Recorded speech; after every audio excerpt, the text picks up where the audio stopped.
Okey, hari ni saya nak tunjuk yang meter yang ketiga, iaitu RPM untuk wiring dia punya dia punya sensor. Okey, untuk sensor RPM ni wire sensor RPM kita sambung dekat OBD soket lah.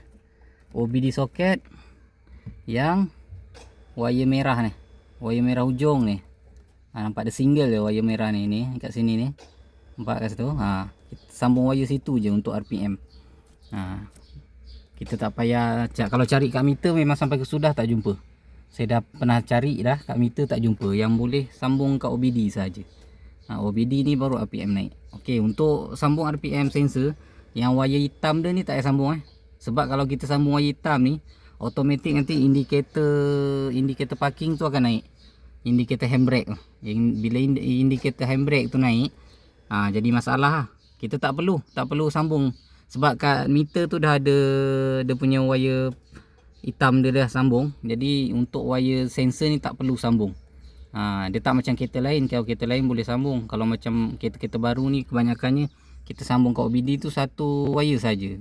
Yang wire ni tak payah sambung. Okey, tu saja untuk wire, untuk sambungan wire sensor RPM. Mudah je. Kita sambung situ, kita boleh dah try start tengok.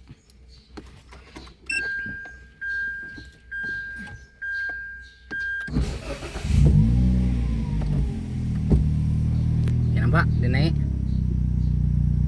Okay, RPM naik.